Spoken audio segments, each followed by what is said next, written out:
नमस्कार मित्रांनो, लग्नानंतर होईलच प्रेम या मालिकेच्या आजच्या भागामध्ये मी तुम्हा सर्वांचे अगदी मनपूर्वक स्वागत करते। आजच्या भागामध्ये आपल्याला पाहायला मिळतं काव्याच्या प्रिलिम्स जवळ आलेल्या असतात।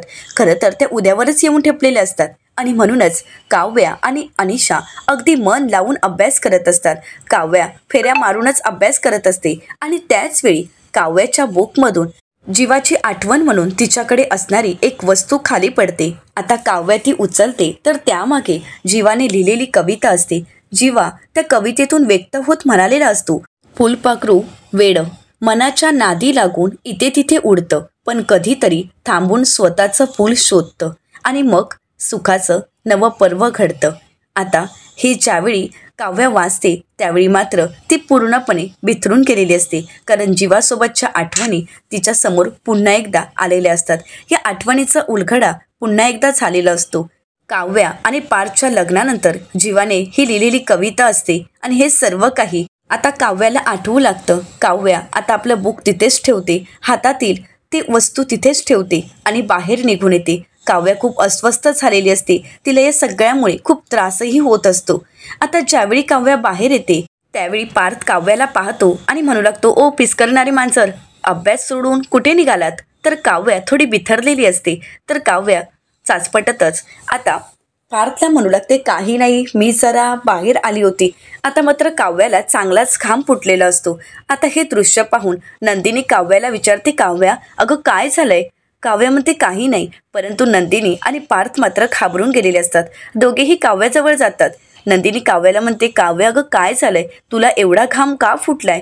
काव्या म्हणते, काही नाही ग, मी आता फेऱ्या मारतच अभ्यास करत होते ना, मग त्यामुळे घाम आला असावा, बाकी काही नाही। तर आता हे ऐकल्यानंतर पार्थ म्हणू लागतो, नाही नाही, हे सगळं काही खोटं आहे, मी सांगू का, अभ्यासाचं टेन्शन घेतलं असेल आणि म्हणूनच एवढा घाम फुटला आहे। परंतु मला सांगा, जर पहिल्यापासून अभ्यास केला असता तर एवढी घाम फुटण्याची आणि घाबरण्याची वेळच आली नसती।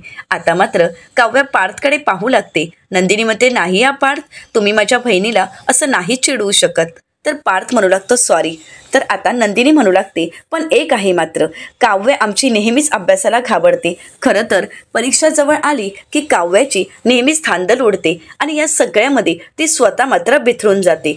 पण खरं सांगू का काव्या, तुला घाबरण्याची काहीच गरज नाहीये, कारण तू एवढा छान अभ्यास करतेस की माझी खात्री आहे उद्याची प्रिलिम्सही तुला अगदी खूप छान जाईल। तर आता पार्थही काव्यावर विश्वास दाखवत म्हणू लागतो की हो, माझाही त्यांच्यावर पूर्ण विश्वास आहे। मला अगदी खात्री आहे की वर्गातील कितीही टॉप विद्यार्थी असला, अगदी अनिशाच काय तर सगळ्या मुलांना तुम्ही मागे टाकाल। तर आता नंदिनी म्हणू लागते, अहो अनिशाच काय, ती जीविकाला सुद्धा मागे टाकेल। आता हे ऐकल्यानंतर काव्याला धक्काच बसतो। तर पार्थ म्हणतो, जीविका, ही जीविका कोण आहे? तर आता नंदिनी म्हणू लागते, अहो जीविका तिची मैत्रीण, तुम्हाला माहीत नाही आहे का? जीविका आणि ही लग्न अगोदर एवढे बोलायचे ना आणि एवढे फिरायचे, तुम्हाला तर सांगते, एक दिवस ही जीविकासोबत बाहेर कुठेतरी गेली होती आणि रात्री उशिरा घरी आली। आई बाबा एवढे चिडले होते हिच्यावर की अक्षरशः आई बाबांचा हिला मार पडला आहे। तर पार्थ काव्याकडे पाहतो। खरं तर पार्थची आणि जीविकाची कधी भेटच घडलेली नसते। पार्थला मात्र जीविकाबद्दल काहीच माहीत नसतं आणि म्हणूनच पार्थ काव्याला म्हणतो, काव्या, ती जर तुमची एवढी बेस्ट फ्रेंड आहे, मग तुम्ही कधीच ओळख करून दिली नाही किंवा आपली भेटही घडली नाही। तर नंदिनी म्हणू लागते, अहो तुमचीच काय, माझी सुद्धा कधी भेट घडली नाहीये, नेहमी जीविका जीविका असं करत राहायची, पण म्हणालो कधी त्या जीविकाला घरी घेऊन ये तर कधीच घेऊन आली नाही आणि कधी भेटही घडली नाही। पार्थ म्हणतो, एवढी जर जवळची फ्रेंड आहे तर मग तुम्ही कॉन्टॅक्टमध्ये का नाही आहात? आता पार्थने केलेला प्रश्न ऐकून काव्याला काय बोलावं काहीच कळत नाही। तर पार्थ पुढे म्हणू लागतो, अनिशाच्या तोंडूनही कधी मी जीविकाचं नाव ऐकलं नाही आणि तुम्हालाही मी कधी जीविकासोबत बोलताना पाहिलं नाही। आता मात्र काव्या थोडी बिथरते, ती घाबरलेली असते, तिला काय बोलावं आणि पार्थच्या प्रश्नाचं काय उत्तर द्यावं हे काहीच कळत नसतं। तर काव्या घाबरतच पार्थ आणि नंदिनीच्या प्रश्नाचं उत्तर देत म्हणते, त्याचं काय झालं, जीविकाचं लग्न झालं आणि लग्नानंतर तिने कॉन्टॅक्ट तोडला। तर आता हे ऐकल्यानंतर नंदिनी काव्याला म्हणू लागते, हो का, मग आता तू तिचा कसंही करून कॉन्टॅक्ट मिळव, तिच्याशी कॉन्टॅक्ट कर आणि हो, तुम्ही सर्वजण एके दिवशी आपल्या घरी या. तुम्ही UPSCच्या एक्झामचे एवढी तयारी करत आहात, एवढे कष्ट करताय, मग तुम्हा सगळ्या फ्रेंड्सचं मला खरंच खूप अगदी मनापासून वेलकम करायचं आहे. तू तुझ्या सगळ्या फ्रेंड्सना इथे घेऊन ये, अगदी जीविकालासुद्धा. आता हे ऐकल्यानंतर काव्या शांतच होते. काव्या मनाशीच म्हणू लागते, ताई, अगं मी तुला कसं सांगू आणि काय करू काहीच कळत नाही आहे. परंतु ज्या क्षणी तू जीविकाचं नाव काढलंस ना, त्या क्षणी मला अशी धडकी भरली की मला काहीच सुचत नाही आहे. ताई, काही झालं तरी जीविका हा जीवा आहे हे तुला कधीच कळायला नको. नाहीतर पुन्हा एकदा माझ्याकडून तुझ्या हातावरची विस्कटलेली मेहंदी माझ्या डोळ्यासमोर येईल. पुन्हा एकदा तुझ्या आनंदाची मेहंदी मला विस्कटायची नाही आहे. असं म्हणत काव्या आता नंदिनीचा विचार करू लागते. नंदिनीच्या विचाराने ती थोडी अस्वस्थ झालेली असते. आता काव्याची ही अवस्था पाहून नंदिनी आणि पार्थला मात्र काहीच कळत नसतं.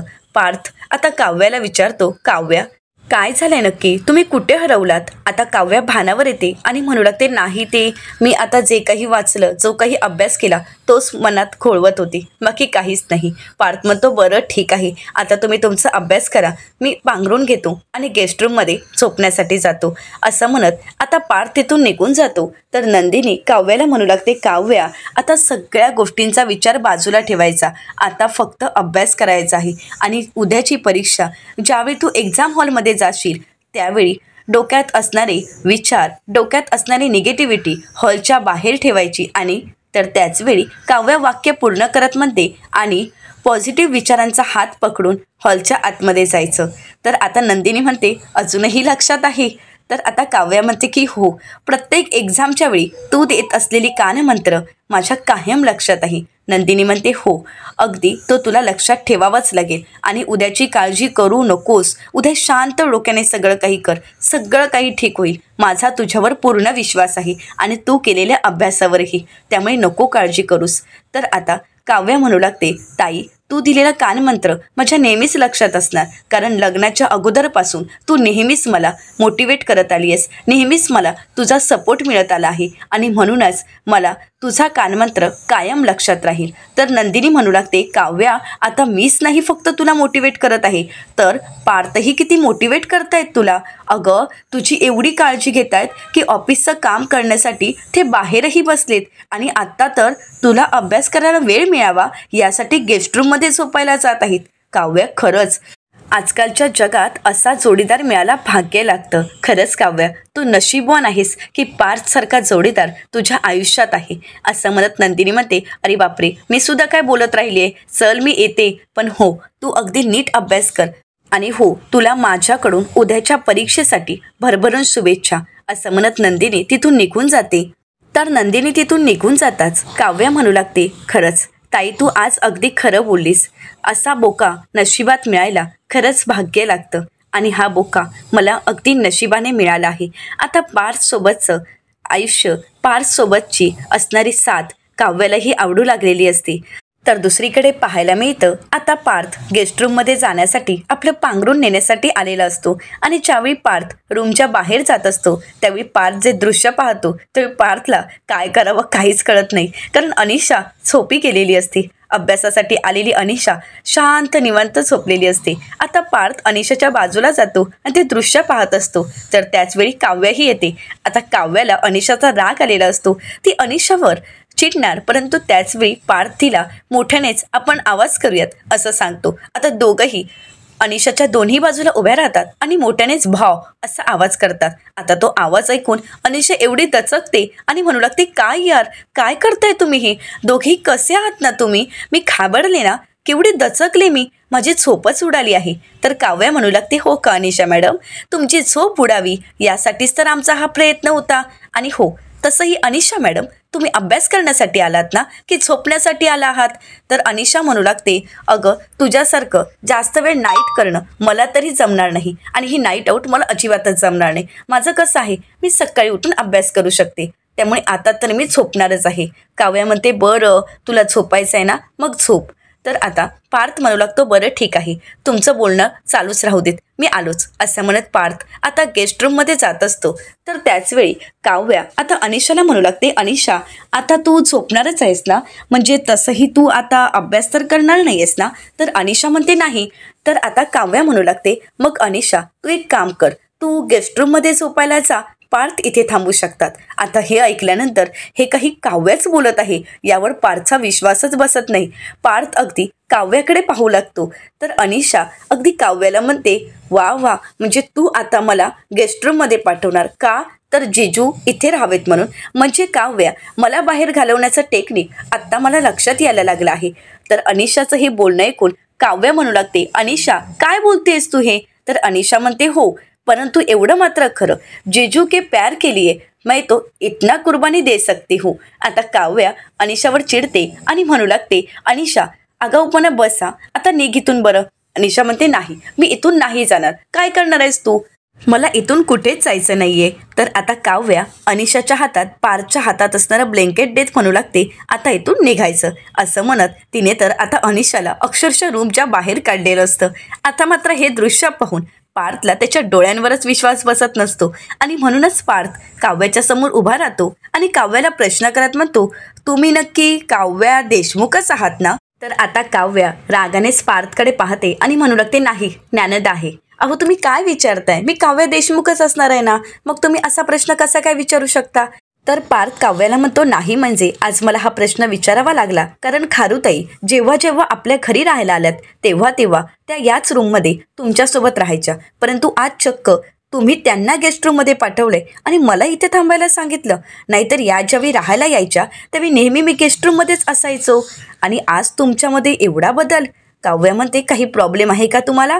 असं म्हणत आता काव्या पार्थकडे पाहू लागते. पार्थ म्हणतो, काहीच प्रॉब्लेम नाही आहे, परंतु आज तुमच्या वागण्यामुळे मला मात्र एवढं कळालं आहे की माझ्या मैत्रीचा विजय झाला आहे. आणि हो, मला तरी आता असं वाटते की हळूहळू आपल्या मैत्रीची गाडी संसाराच्या दिशेने रुळावर येत आहे. तर काव्या म्हणते, पण पार्थ देशमुख तुर्तास ही गाडी इथेच थांबवाल का, कारण मला अभ्यास करायचा आहे. पार्थ म्हणतो, बरं ठीक आहे, तुम्ही अभ्यास करा, पण मी तुमच्यासाठी कॉफी घेऊन येऊ का. काव्य म्हणते, नाही नको. तर पार्थ आता काव्याला एक एक पदार्थ विचारत असतो, परंतु सगळं काही काव्या नको म्हणत असते. पण ज्यावेळी पार्थ म्हणतो रेड वेल्वेट पेस्ट्रीज, तर आता काव्या म्हणते ती चालेल आणि शांत होते. पार्थ म्हणतो, आता मी मागवतोच. काव्या म्हणते, नाही नको नको, मला नको आहे. मी असंच. काव्याला आता काय बोलावं काही कळत नसतं. पार्थ म्हणतो, नाही, तुमच्या ओठातून तुमच्या मनातील वाक्य निघालं आहे, त्यामुळे आता मी 2 पेस्ट्रीज मागवतो, तुमच्यासाठी एक, माझ्यासाठी एक. काव्या म्हणते, 2ची काय गरज आहे, एक नाही का चालणार, म्हणजे तुम्ही माझ्यासोबत ती शेअर नाही का करू शकत. पार्थ म्हणतो, काय काय म्हणालात तुम्ही, म्हणजे तुम्ही माझ्यासोबत एकच पेस्ट्री खायला तयार आहात. काव्य म्हणते, का गोड नाही का लागणार. पार्थ म्हणतो, लागेल तर, आणि मला आवडेलही. आता मात्र पार्थ खूप खुश होतो आणि काव्याला फ्लाइंग किस द्यायला जातो. आता ज्यावेळी पार्थ फ्लाइंग किस देतो त्यावेळी काव्या लगेच हात आडवा करते आणि ती फ्लाइंग किस अडवते. त्याचवेळी काव्याला जीवासोबतचे क्षण आठवतात, कारण ज्यावेळी जीवा असा करायचा त्यावेळी सुद्धा काव्या ती फ्लाइंग किस अडवायची. तर आता ते अडवण्याची पद्धत पाहून पार्थ आता काव्याचं कौतुक करतो आणि म्हणू लागतो, खरंच छान आहे अशी फ्लाइंग किस अडवण्याची पद्धत, परंतु ठीक आहे, तुर्तास्त ही माझी फ्लाइंग किस मी माझ्याजवळ जपून ठेवत आहे. असं म्हणत आता पार्थ आपली फ्लाइंग किस मागे घेत आपल्या खिशात ठेवण्याचं एक नाटक करतो. तर त्यानंतर आता काव्याला पार्थची ही पद्धत पाहून जीवासोबत घालवलेले प्रत्येक क्षण आठवतात. जीवाची सुद्धा हीच पद्धत असते, परंतु आता काव्या या सगळ्यामुळे बिथरून गेलेली असते. आता काव्याला घाम फुटलेला असतो. पार्थ म्हणू लागतो, काय झालंय काव्या. काव्या म्हणते, काही नाही, मला माझा वेळ फुकट घालवायचा नाहीये, मी गेस्ट रूममध्ये जाते आणि तिथेच अभ्यास करते. पार्थ म्हणतो, आत्ता तर तुम्ही म्हणालात की मी इथे अभ्यास करेन. काव्या म्हणते, नाही नको, माझा वेळ फुकट नको जायला. असं म्हणत आता काव्या तिथून निघून जात असते. काव्या निघून गेली हे पाहून पार्थला खूप वाईट वाटतं. पार्थ मनाशीच म्हणतो, काय झालं, या एवढ्या बिथरून का गेल्यात, मी माझी लाईन तर क्रॉस केली नाही ना. असं म्हणत आता पार्थ आपली काही चूक नाही ना याचा विचार करत असतो. परंतु बिथरलेली काव्या या सगळ्या विचाराने तिला काय करावं काही कळत नसतं. तर दुसरीकडे पाहायला मिळतं दुसऱ्या दिवशी सकाळी नंदिनी तयार होत असते. नंदिनी आरशासमोर उभी असते, केस पुसत असते. त्याचवेळी तिचा लक्ष आता जीवाकडे जातो. जीवा शांत झोपी गेलेला असतो. थकलेल्या जीवाला पाहून नंदिनीला खूप वाईट वाटतं. आता जीवाला हसवण्यासाठी आणि त्याला उठवण्यासाठीही नंदिनी जीवाच्या बाजूला जाऊन उभी राहते आणि तिथे केस पुसू लागते. आता केसांचं पाणी जीवाच्या चेहऱ्यावर शिंपडलं जातं आणि त्याचवेळी जीवाला जाग येते. नंदिनी म्हणू लागते, जीवा उठा. तर त्यावेळी जीवा म्हणू लागतो, प्लीज मला 5 मिनिटं झोपू दे ना. असं म्हणत जीवा आता पुन्हा एकदा झोपी जातो. नंदिनी म्हणू लागते, फक्त 5 मिनिटं. आणि त्याचवेळी नंदिनी जीवाच्या बाजूला बसते. नंदिनी अगदी जीवाकडे मन लावून पाहत असते. ती जीवामध्ये हरवून गेलेली असते. ज्यावेळी नंदिनी जीवाला पाहते त्यावेळी नंदिनीला जीवासोबत घालवलेले प्रत्येक क्षण नंदिनीच्या डोळ्यासमोर असतात. ज्यावेळी जीवा आणि नंदिनी बाहेर असतात त्यावेळी नंदिनी आणि जीवा पावसामध्ये चिंब भिजून गेलेली असतात. नात्याची नवीन सुरुवात झालेली असते. जीवाच्या आयुष्यात आलेले प्रत्येक क्षण जीवाने नंदिनीसोबत अगदी आनंदात घालवलेले असतात. त्याने अगदी नंदिनीला आनंदाने मारलेली मिठी हे सगळं काही नंदिनीला आठवतं. त्यावेळी नंदिनी आपल्या हातातील टॉवेल बाजूला टाकते आणि त्यानंतर ती पुन्हा एकदा जीवाला म्हणते, जीवा उठताय ना तुम्ही. जीवा म्हणतो, फक्त 5 मिनिटं. नंदिनी म्हणते, बरं ठीक आहे. परंतु त्याचवेळी जीवाच्या मोबाईलचा अलाराम होतो आणि जीवा घाबरूनच दचकन उठतो. नंदिनी म्हणते, जीवा अहो झोपणार होता ना तुम्ही. जीवा म्हणतो, नाही. आणि जीवा नंदिनीला म्हणू लागतो, अलाराम झाला म्हणजेच आता मला उठायला हवं, झोपून नाही चालणार. मी जरा जरी झोपलो आणि समजा मला उठायला उशीर झाला तर सगळाच गोंधळ होईल, कारण माझी नेहमीची बस निघून जाईल आणि त्यात कॅबने गेलो तर. असं म्हणत आता जीवा म्हणू लागतो, एकतर ट्रॅफिक लागेल. नंदिनी म्हणू लागते, नाही लागणार, जरा शांत व्हाल का, कारण आज विकेंड आहे, त्यामुळे काळजी करू नका, तुम्ही आरामात जाऊ शकता. आणि तसंही मी तुमची सगळी तयारी करून ठेवली आहे. गरम पाण्यासाठी गिझर चालू केला आहे, तुमचे कपडे ठेवले आहेत, सॉक्स, रुमाल, पॉकेट, बॅग सगळं काही ठीक आणि नीट ठेवलेलं आहे. अगदी तुम्ही लगेच तयार होऊ शकता. फक्त आता एवढंच राहिलं आहे की लहान मुलांसारखं ब्रश करून द्यायचं, तेही करून देऊ का. जीवा म्हणतो, नाही नको थँक्यू. तर त्यानंतर आता जीवा मोबाईल पाहत असतो. नंदिनी म्हणते, जीवा अंथरुणात बसून सकाळीच अशा रील्स नाही पाहायच्या था, त्यामुळे लक्ष्मी निघून जाते, उठा बरं. तर जीवा नंदिनीला म्हणतो, अहो मी रील्स कुठे पाहत आहे, मी तर ऑफिसच्या कामाचे मेसेज पाहत आहे. आणि तसंही आजकाल मला रील्स पाहण्यासाठी वेळ तरी कुठे भेटतो. आता जीवाचं हे बोलणं ऐकल्यानंतर नंदिनीला खूप वाईट वाटतं. नंदिनी मनाशीच म्हणते, हे जीवांना मी मस्करीत काही बोलण्याचा प्रयत्न केला, त्यांना हसवण्याचा प्रयत्न केला, तरीसुद्धा ते हसत देखील नाही आहेत. स्वतःला ऑफिसच्या कामामध्ये अगदी गुंतवून घेतलं आहे. नंदिनीला खूप वाईट वाटतं. तर नंदिनी म्हणू लागते, नाही, मला काही करून जीवांच्या चेहऱ्यावरचं हसू परत आणावंच लागेल. त्यासाठी मला काहीतरी नक्कीच करावं लागेल. नंदिनी विचार करू लागते की आता काय करावं. त्याचवेळी नंदिनीचा लक्ष जातो तो म्हणजे जीवाच्या जिमच्या साहित्याकडे. आता तिथे डंबल्स असतात. नंदिनी विचार करते आणि आता एक प्लॅन करते जीवाला हसवण्यासाठी. नंदिनी म्हणू लागते, नंदिनी आपण एक काम करूयात का. जीवा विचारतो, काय. नंदिनी म्हणू लागते, पार्थ हे डंबल्स आपण पार्थला देऊयात का. तर आता जीवा म्हणू लागतो, नाही ते माझे आहेत. नंदिनी म्हणते, हो तुमचेच आहेत, परंतु आजकाल या ऑफिसच्या कामातून तुम्हाला स्वतःला द्यायसाठी वेळ तरी कुठे आहे आणि तुम्ही वर्कआउटसुद्धा करत नाही आहात. तसंही पार्थ आता रिकवर झाले आहेत, मग ते थोडेफार वर्कआउट करू शकतात ना, मग आपण देऊयात का त्यांना. आता जीवा शांत होतो आणि नंदिनीला म्हणू लागतो, ठीक आहे देऊन टाक.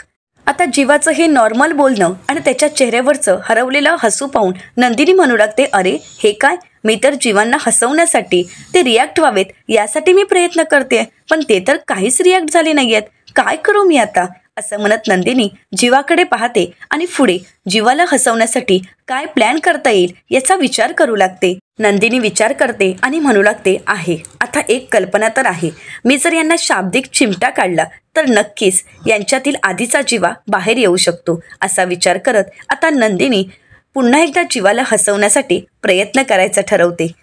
आता नंदिनी जीवाला शाब्दिक उत्तर देत म्हणते, तेच तर मी म्हणते आहे, कामाच्या या दगदगीत वर्कआउट करण्यासाठी तसा पण स्टॅमिना राहिला आहे कुठे, आणि त्यामुळे आता ही रूममध्ये अडचण तरी कशाला, त्यापेक्षा देऊन टाकते मी पार्थला. आता हे ऐकल्यानंतर जीवा नंदिनीला म्हणतो, 1 मिनिट. असं म्हणत जीवा बेडवरून उठतो आणि नंदिनीच्या समोर जात नंदिनीला म्हणू लागतो, काय म्हणालात तुम्ही? नंदिनी म्हणते, मी कुठे काय म्हणाले? तर जीवा म्हणतो, आता तुम्ही हेच म्हणालात ना की या कामाच्या दगदगीत वर्कआउट करण्याचा माझा स्टॅमिनाच राहिला नाहीये. तर नंदिनी म्हणते, हो, मी चुकीचं कुठे काय म्हणाले? तर जीवा म्हणतो, हो का? तुम्हाला माहीत आहे का? तुमच्या माहितीसाठी सांगतो, मी ज्यावेळी जिममध्ये जातो ना त्यावेळी ट्रेनरही मला विचारतात, सर तुम्ही एवढं काय खाता की तुमच्यामध्ये एवढा स्टॅमिना असतो?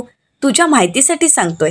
नंदिनी म्हणते, असेल कदाचित, पण मला कसं कळणार? कारण मी तुमच्या जिममध्ये थोडेच येते, त्यामुळे मला तरी तुमच्या या गोष्टीवर विश्वास नाही. असं म्हणत नंदिनी आता बेड नीट करत असतो. तर जीवा म्हणतो, आता तर तुला दाखवून द्यावंच लागेल. आणि म्हणूनच जीवा आता ती डंबल्स घेतो आणि वर्कआउट करायला सुरुवात करतो. जीवा म्हणतो, इकडे इकडे पहा. नंदिनी आता तिथे बसून जीवाकडे पाहू लागते. जीवातील तो उत्साह पाहून नंदिनीला खूप आनंद झालेला असतो. नंदिनी अगदी जीवाकडे पाहत हरवून गेलेली असते. जीवा म्हणतो, पाहिलंत ना, आता तरी कळालं असेल ना? आता नंदिनी टाळ्या वाजवते आणि म्हणू लागते, सॉरी, यापुढे मी कधीही तुम्हाला कमी लेखणार नाही. परंतु जीवा, एक गोष्ट मात्र नक्की, तुम्ही असंच वर्कआउट नेहमी करायचं आहे, म्हणजे तुम्ही असं एकदम फिट राहायचं आहे. जीवा म्हणतो, आता तर मी सोडणारच नाही, आता नेहमीच करणार. तर नंदिनी म्हणते, चला तर मग कंटिन्यू करा. जीवा म्हणतो, हो, आता बघाच तुम्ही. असं म्हणत आता दोघंही काउंट करत 91, 92 असं म्हणता म्हणता 99पर्यंत गाडी आलेलीच असते. परंतु नंदिनी 100 म्हणणार त्याचवेळी त्यांच्या घरी काम करणाऱ्या ताई जीवाच्या ऑफिसचे कपडे घेऊन येतात आणि म्हणू लागतात, वहिनी, हे सरांचे कपडे आहेत. आता मात्र जीवा ते कपडे पाहतो त्यावेळी जीवा शांतच होतो. जीवाला ते बाबांचं बोलणं आठवू लागतं, पैशासाठी तुला हार विकायची काय गरज होती? जर तुला पैशांची गरज होती तर तू मला सांगायचं होतं. असं म्हणत विक्रम यांनी आता जीवावर हात उचललेला असतो. हे सर्व क्षण जीवाच्या समोर असतात. तर नंदिनी जीवाला म्हणू लागते, तुम्ही का थांबला आहात? तुम्ही कंटिन्यू करा. जीवा म्हणतो, नाही, ऑफिसला उशीर होत आहे. असं म्हणत आता नंदिनीच्या हातातील ऑफिसचा ड्रेस घेत जीवा तिथून निघून जातो. तर नंदिनी मनाशीच म्हणते, काय आशाताईंचा टायमिंग आहे, 2 मिनिटं उशिरा आल्या असता तर. आज जीवा स्वतःला वेळ देत होते, परंतु आता मात्र पुन्हा एकदा ऑफिसच्या विचारात गुंतून गेले आहेत. असं म्हणत नंदिनीला खूप वाईट वाटतं. तर येणाऱ्या पुढील भागामध्ये आपल्याला पाहायला मिळतं की वसू आत्या रम्याला म्हणू लागतात, रम्या, ती सुनीता बोलेल ना? तर रम्या म्हणू लागते, एखाद्या व्यक्तीला कसं बोलतं करायचं हे रम्याला अगदी बरोबर माहीत आहे. तर आता वसू आत्या म्हणू लागतात, चल तर मग निघूयात. कुठे जायचं आपल्याला? ती सुनीता काय म्हणाली होती? कोणता कॅफे? तर आता रम्या म्हणू लागते, कॅफे तक्ष, बँड्रा. तर आता वसू आत्या म्हणतात, चलो बँड्रा. असं म्हणत वसू आत्या आणि रम्या काव्याचं सत्य शोधण्यासाठी बँड्राला निघालेले असतात. तर दुसरीकडे आता काव्या परीक्षेसाठी निघत असते. तर त्याचवेळी आता नंदिनी तिच्या समोर येते आणि म्हणू लागते, काल तुझा घाम पुसायला मी तुझ्यासोबत होते, परंतु आज जर परीक्षेच्या वेळी घाम आला तर हा घे रुमाल. असं म्हणत आता नंदिनीने काव्याला रुमाल दिलेला असतो, परंतु तो रुमाल जो काव्यानेच जीवाला दिलेला असतो. आता तो रुमाल पाहून पुन्हा एकदा काव्या अस्वस्थ होते. आता सगळ्या या विचारात काव्या स्वतःला सिद्ध करू शकेल का? या सगळ्या गोष्टींमधून बाहेर येत काव्या आपली UPSCची एक्झाम नीट देऊ शकेल का? अशा असंख्य प्रश्नांची उत्तरं आपल्याला लवकरच पाहायला मिळणार आहेत. अशाच मालिकांचे नवनवीन अपडेट पाहण्यासाठी चॅनलला नक्कीच सबस्क्राईब करा. आणि हो, व्हिडिओ आवडल्यास व्हिडिओला लाईक करायलाही विसरू नका. व्हिडिओ पाहिल्याबद्दल तुम्हा सर्वांचेच अगदी मनपूर्वक धन्यवाद.